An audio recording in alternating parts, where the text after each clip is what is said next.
we were from Indiana. We met while I was a boarder at Indiana State University in her parents' house. Oh, but he doesn't tell the complete story. The real story is that his brother first tried to court me. And I say tried to court me because, well, he wasn't exactly my type of suitor, kind of short and not really, yeah. And then he brought his brother along, Arthur, here, and then I was okay with that. And I told my parents nothing about James and his suiting of me, and said I kept that quiet so that he and his brother could live in our house. Well, and so I was courting Maggie, and then in my junior year decided she was too much of a distraction to stay in the house, so I had to move out. And we were planning on getting married. That was in our plans, and then the Civil War came about. Now, for the Civil War, there's an interesting story. I originally volunteered, and as a volunteer, you're offered a bonus, and you're offered a great commission. So I was given a bonus. I was going to be commissioned as a lieutenant, and that, as a lieutenant, that's a pretty plum position. Well, then shortly after that, within weeks, my brother James was drafted. And my brother James was sickly, constantly battled illness, and James knew, and my mom knew, and anyone who knew James knew he would not survive serving in the Civil War. So, you have an option, and you can pay $1,000 or to buy yourself out of serving in the Civil War, or you can have somebody serve in your stead. Well, while our father owned land, he didn't have $1,000 to pay the government. So, being the brother that I was, knowing that he would not survive, I resigned to my commission, returned my bonus, and was technically drafted into the Army as a private. So I served a year in the Civil War, mainly bedridden, convalescing in the hospital due to various illnesses, serving periodically towards the end as a nurse. But you forgot the important thing, that you and I both wrote back and forth to each other in letters, and we also kept a journal. I kept a journal knowing that he was going to be in the Civil War, and he did one as well. And those are documents that have been kept up to this date, and in current days, they actually are available as publications. You can read basically the thoughts, the lives of the Civil War woman in waiting, as well as the Civil War soldier. Yep. And so then I returned to Indiana, and we ended up getting married.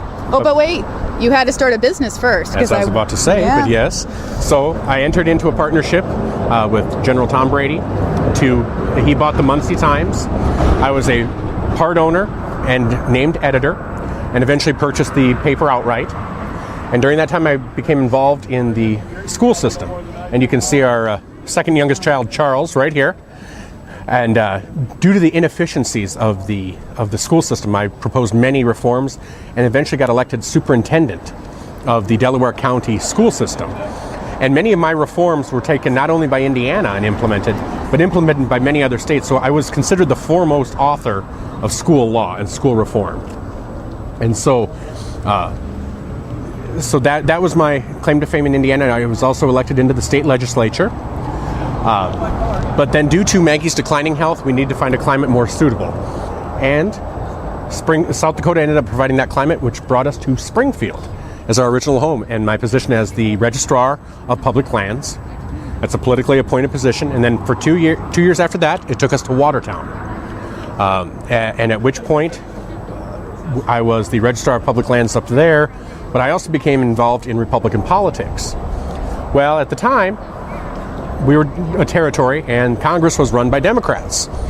So I also found myself shortly thereafter unemployed. And since my home was provided by my position, I was also homeless.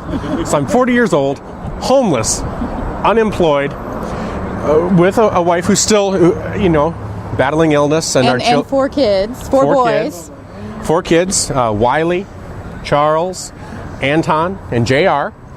And so what we did, started a brick factory, started a publishing company. I got involved in law again.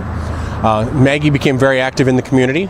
Yes, the church was very important to me, and so I made certain that I was involved with different social gatherings and philanthropies, trying to provide opportunities for the needy.